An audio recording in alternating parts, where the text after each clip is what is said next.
Namanya Junaidi, tapi orang-orang terdekatnya biasa memanggil dia Jun, ada juga yang memanggilnya Jack. Usianya baru 19 tahun. Dia anak bungsu dari pasangan Marsudi dan Asia. Tinggal di dusun Pelemahan, Desa Banyuwarang, Kecamatan Ngoro, Jombang. Sebagai anak bungsu, Jun jadi kesayangan orang tuanya. Sifatnya hangat, mudah akrab dengan siapa saja, meski sesekali gampang tersulut emosi. Belakangan rumah Marsudi dan Asia terasa lebih sepi karena Jun sudah bekerja di sebuah pabrik kayu di Lamongan. Dia tidak pulang setiap hari, hanya di akhir pekan. Dan setiap minggu sore biasanya sudah bersiap berangkat kerja lagi. Meski begitu, Asia sebagai ibu tetap merasa kurang puas. Sebab setiap kali Jun pulang, dia lebih sering keluar menemui teman-temannya daripada mengobrol lama dengan keluarga.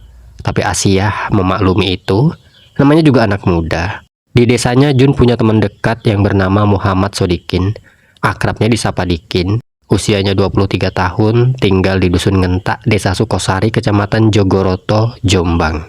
Berbeda dengan Jun yang bekerja jauh dari kampung, Dikin bekerja sebagai karyawan bengkel di sekitar desanya sendiri. Kesehariannya yang lekat dengan mesin, oli, dan peralatan bengkel. Pertemanan mereka sebenarnya cukup akrab, namun suatu hari Dikin merasa sakit hati karena ia menerima SMS dari Jun yang isinya bernada bercanda, tapi menurut Dikin, pesan itu menyinggungnya. Isi pesan Jun meminta agar pacar Dikin diserahkan untuk Jun saja. Entah itu memang sekedar candaan atau tidak, yang jelas Dikin menyimpan dendam sejak saat itu. Meski begitu, Dikin tidak langsung bertindak. Hubungan pertemanan mereka tetap terlihat baik-baik saja sejauh ini. Kamis 16 Agustus tahun 2018, Jun pulang ke rumah lebih awal karena keesokan harinya adalah libur nasional peringatan hari ulang tahun ke-73 kemerdekaan Republik Indonesia saat itu. Namun seperti biasa, orang tuanya tetap tidak sempat berbincang banyak karena Jun lebih memilih keluar bersama teman-temannya. Sabtu 18 Agustus tahun 2018, Jun kembali bekerja di Lamongan seperti biasa, lalu sore harinya pulang ke desa. Malam harinya dia berkumpul dengan teman-temannya, ngopi, menikmati malam minggu, dan baru pulang ke rumah sekitar pukul 12 malam. Tanpa disadari siapapun, itu adalah kepulangan Jun untuk terakhir kalinya. Minggu pagi 19 Agustus tahun 2018, Marsudi dan Asia bersiap berangkat ke sawah seperti biasa. Sebelum pergi, Asia sempat melihat Jun yang masih tertidur pulas di kamarnya. Karena tak tega membangunkan anaknya, Asia membiarkannya dan berangkat ke sawah bersama suaminya. Sekitar pukul 9 pagi, Dikin datang ke rumah Jun dengan mengendarai motor Alfa, mengajaknya jalan-jalan. Yang tidak diketahui Jun, ternyata Dikin sudah membawa sebilah pisau untuk membunuhnya. Setelah Jun bersiap, mereka berangkat dengan motor masing-masing. Namun di tengah jalan, Dikin menitipkan motornya di rumah seseorang warga. Lalu keduanya melanjutkan perjalanan berboncengan menggunakan motor milik Jun. Jun yang mengemudi, Dikin dibonceng di belakang.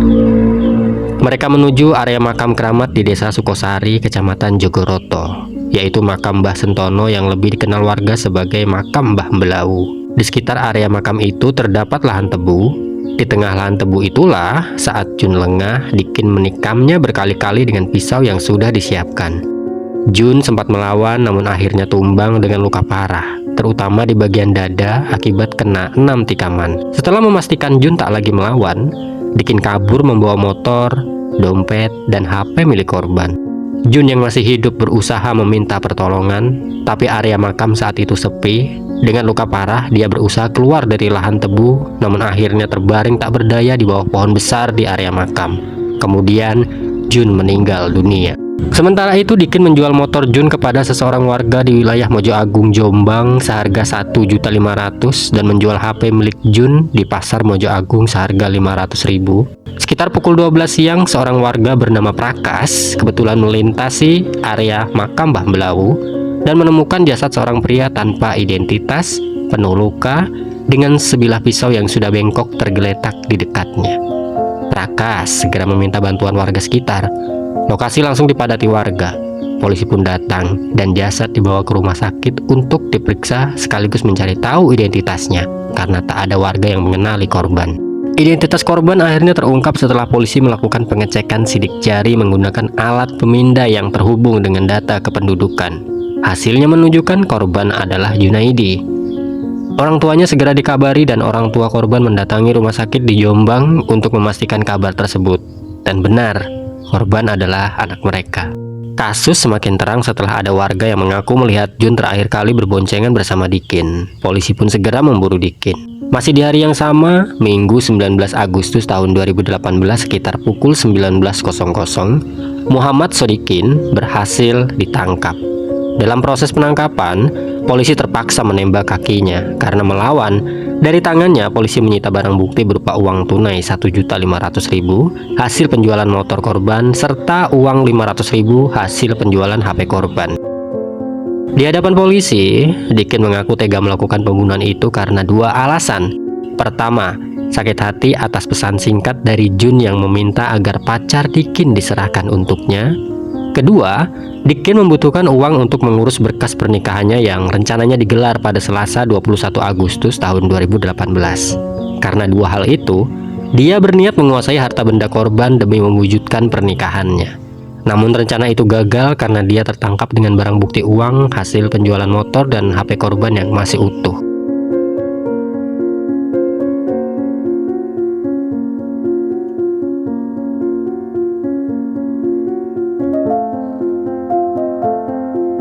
Kasus ini kemudian bergulir ke persidangan di Pengadilan Negeri Jombang pada Selasa 29 Januari tahun 2019. Terdakwa Muhammad Sodikin dinyatakan terbukti secara sah dan meyakinkan bersalah melakukan tindak pidana pembunuhan berencana. Muhammad Sodikin divonis 15 tahun penjara. Vonis 15 tahun penjara itu menutup kasus ini secara hukum, tapi tidak benar-benar menutup luka yang ditinggalkan.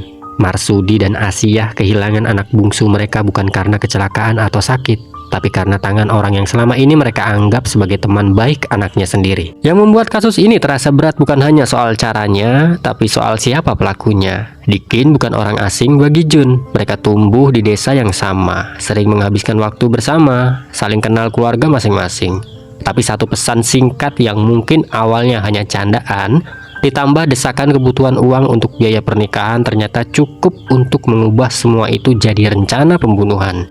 Dari sini, ada beberapa hal yang bisa jadi bahan renungan.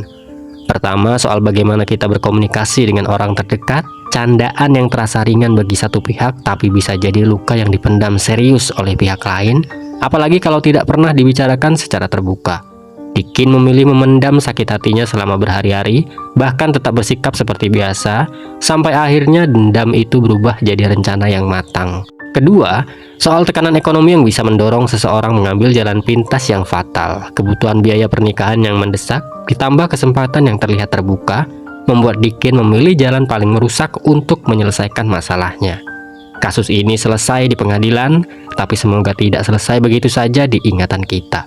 Semoga cerita ini bisa jadi pengingat untuk lebih terbuka dalam berkomunikasi, lebih bijak menghadapi tekanan hidup, dan tidak pernah menutup mata terhadap tanda-tanda yang sebenarnya sudah ada di depan kita.